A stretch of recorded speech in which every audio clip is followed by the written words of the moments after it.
Most people think strawberries suffer in extreme heat because the sun is simply too strong. But after growing them for many years, I can tell you that the biggest damage often comes from the way we water them. I have watched healthy plants stop producing sweet berries almost overnight because someone gave them plenty of water at exactly the wrong time. The leaves looked fresh for a few hours, but by the next afternoon, the plants were already struggling again. That mistake wastes water, weakens the roots, and slowly reduces the harvest without most gardeners even realizing what happened. If your strawberries seem tired every summer, if the berries stay small, or if the plants never recover after a heat wave, there's a very good chance you are making the same mistake that I made many years ago. I learned this lesson from an older gardener who smiled when he saw me watering in the middle of a hot afternoon. He did not laugh at me or tell me I knew nothing. He simply said that strawberries do not need more water during extreme heat. They need water given the right way. That sentence stayed with me because I thought I already understood watering. I did not.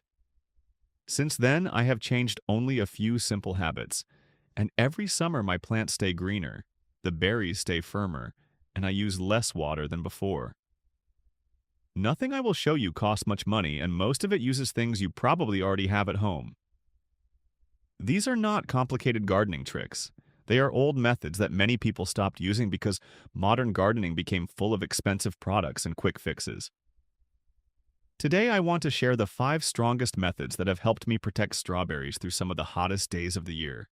We will start with the one mistake that almost everyone makes.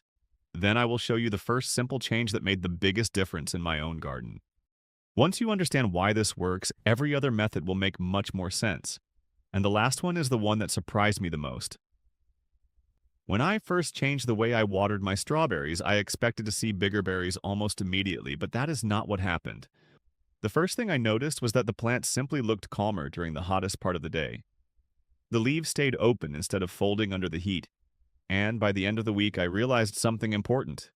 Healthy strawberries are not the ones that receive the most water. They are the ones that lose the least moisture. That is a completely different way of thinking. Most people see dry soil on the surface and immediately reach for the watering can. I used to do exactly the same thing. The problem is that the top inch of soil can become dry very quickly while the roots below still have enough moisture. Every time you add more water without checking deeper, you slowly train the roots to stay close to the surface where the heat is strongest. Then one really hot afternoon arrives. The top layer dries out in just a few hours and suddenly the plants begin to suffer. An older gardener showed me a simple habit that costs nothing. Before watering, he pushed one finger a couple of inches into the soil. If it still felt cool and slightly damp, he waited until the next morning. At first I thought this was too simple to matter, but after trying it for one season, I understood why he trusted this little test more than any watering schedule. Strawberries like consistency. They do not enjoy going from very dry soil to soaking wet soil every day. Their roots become stronger when moisture stays steady instead of constantly changing. Another mistake I see all the time is watering from above until every leaf is dripping wet. It may look refreshing, but during hot weather, those wet leaves can encourage disease once the evening air cools down. I always water slowly at the base of the plants where the roots actually need it. I let the water soak deeply instead of rushing across the surface. It takes a little more patience, but the reward is healthier plants that need watering less often. This simple change became the foundation for everything else I do in my strawberry bed, and the next method made an even bigger difference because it helped me keep that precious moisture in the soil much longer without spending extra money. One afternoon many years ago, I walked through the garden with an old friend who had been growing strawberries since before I was born.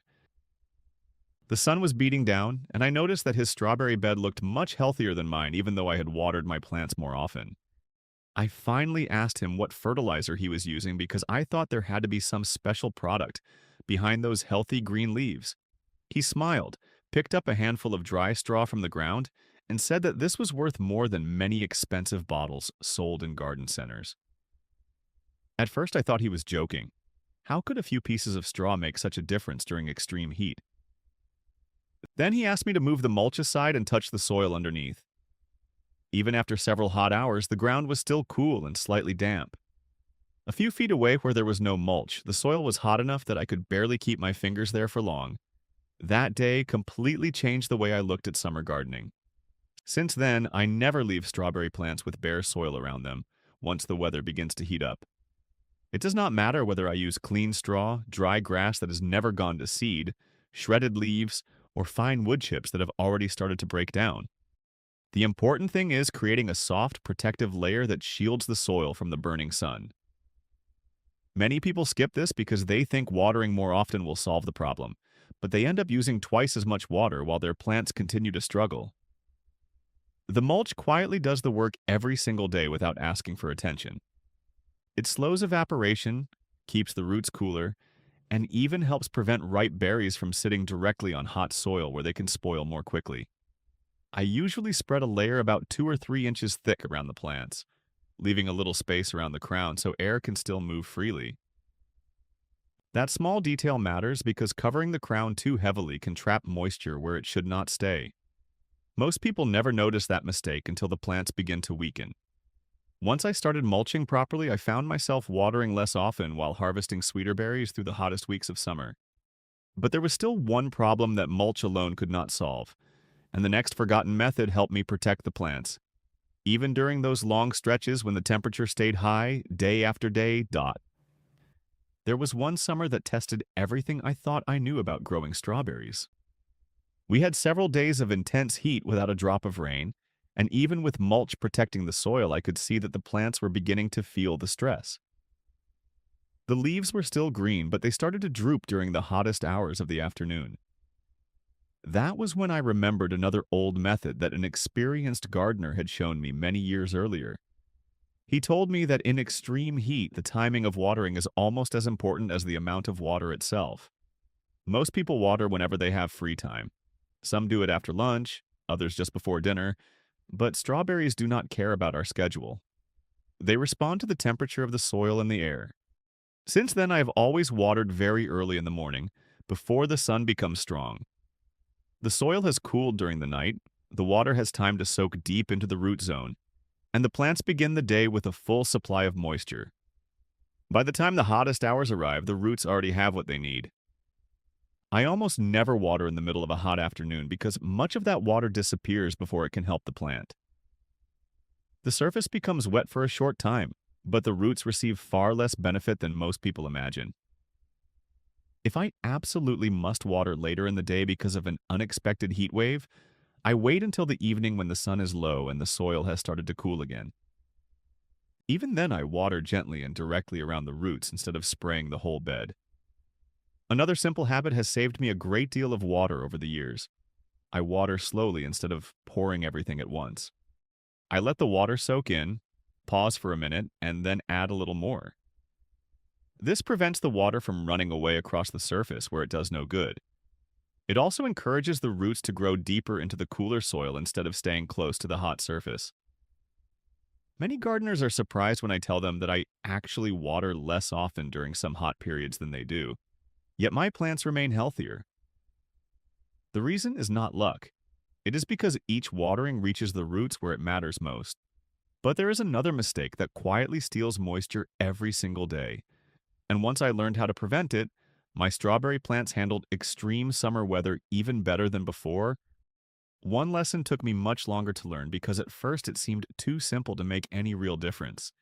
I believed that if I watered correctly and kept mulch around my strawberries, I had done everything that mattered. Then one unusually hot summer proved me wrong. The plants survived, but some berries stayed smaller than usual, and a few leaves looked tired long before the season was over. I spent several evenings walking through the garden, trying to understand what had changed. Then I noticed something that I had ignored for years. During the hottest part of the afternoon, the sun was shining directly onto the strawberry bed without any break at all. The soil stayed protected by the mulch, but the plants themselves were taking the full force of the heat every single day. An older neighbor suggested something that sounded almost too easy. He told me not to fight the sun with more water, but to soften it with a little shade. He stretched a simple piece of shade cloth above part of his strawberry bed during the hottest weeks of summer. It was not heavy, and it did not block all the sunlight. It simply reduced the strongest afternoon rays while still allowing plenty of light for healthy growth. I tried the same idea using inexpensive shade cloth supported by a few simple stakes, and the difference surprised me. The plants stayed fresher well into the afternoon, the berries remained firmer, and I noticed fewer fruits becoming soft from excessive heat. Even if you do not have shade cloth, there are simple ways to create temporary protection. Some gardeners use an old white sheet stretched loosely above the plants for a few hours during extreme heat, while others place the bed where it naturally receives morning sun and a little afternoon shade.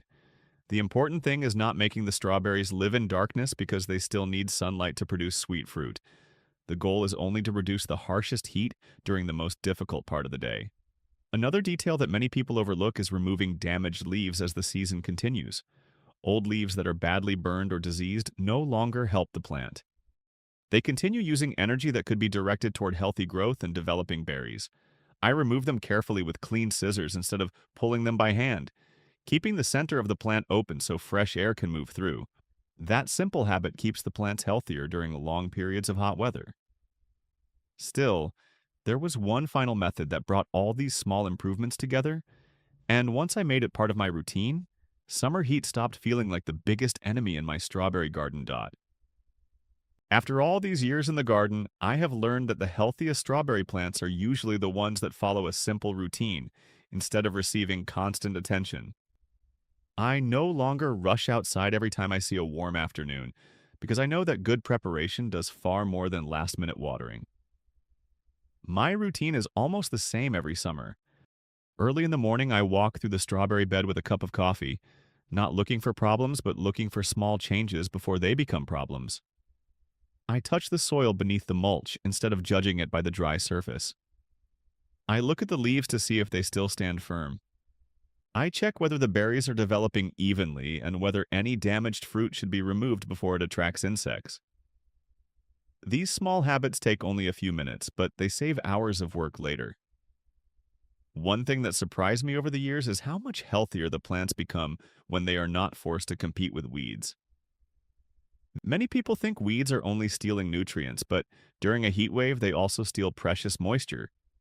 Even a few fast-growing weeds can drink a surprising amount of water that should be feeding your strawberries. I never allow weeds to become established around my plants. I remove them while they are still small because it is easier, and it keeps the strawberry roots from competing for every drop of moisture. Another habit that has served me well is resisting the temptation to overfeed the plants during extreme heat. Some gardeners see slow growth and immediately reach for strong fertilizers, hoping for a quick improvement. In my experience, that often creates even more stress when the weather is already hot. During the hottest weeks, I focus first on keeping the roots comfortable with proper watering, mulch, and gentle shade when needed. Healthy roots can always use nutrients later when temperatures become more favorable. Patience is often the best treatment. There is also something satisfying about knowing that none of these methods require expensive equipment or complicated systems. They are simple habits that anyone can follow in a small backyard or even in a few raised beds. Every season, I'm reminded that strawberries respond best to steady care rather than constant changes. When you give them a cool root zone, deep morning watering, protection from extreme afternoon heat, and a little attention each day, they reward you with stronger plants and sweeter berries. There is still one final thought I always share with friends because it ties all of these methods together. And once you understand it, you will never look at watering strawberries the same way again. When I look back at all the summers I have spent growing strawberries, I realize that the biggest improvements never came from expensive tools or miracle products. They came from changing a few simple habits and repeating them every single season. That is why I always tell people that strawberries do not ask us to work harder. They ask us to understand what they really need when the weather becomes difficult. If you remember only a few things from everything we talked about today, remember these. Water deeply instead of often. Water early in the morning whenever possible. Keep the roots cool with a good layer of mulch. Protect the plants from the harshest afternoon sun during extreme heat. Remove weeds before they steal valuable moisture and never rush to fix every problem with more fertilizer. These simple methods work together, and each one makes the next one even more effective. I still use these same old habits every year, and they continue to reward me with healthy green plants and baskets of sweet strawberries, even when the forecast warns about another heat wave. The best part is knowing that anyone can do this without spending a fortune. You do not need complicated irrigation systems or expensive garden products. Most of what you need is already in your garden or stored somewhere in your shed. That is one reason I enjoy sharing these old methods. They remind us that good gardening is often about paying attention instead of spending more money. Every season teaches us something new if we are willing to watch our plants carefully. Sometimes a small change in watering time is worth more than another bag of fertilizer. Sometimes a handful of straw protects a harvest better than gallons of extra water. Those little lessons stay with you year after year until they become part of your routine. I hope these 5 methods help you enjoy healthier strawberry plants and sweeter harvests through the hottest days of summer. If they help even one of your plants survive a difficult heat wave, then this conversation has been worthwhile. Keep observing your garden, keep learning from every season, and next time I will show you another forgotten method that many gardeners used for years to grow stronger plants, while using even less water than they thought possible.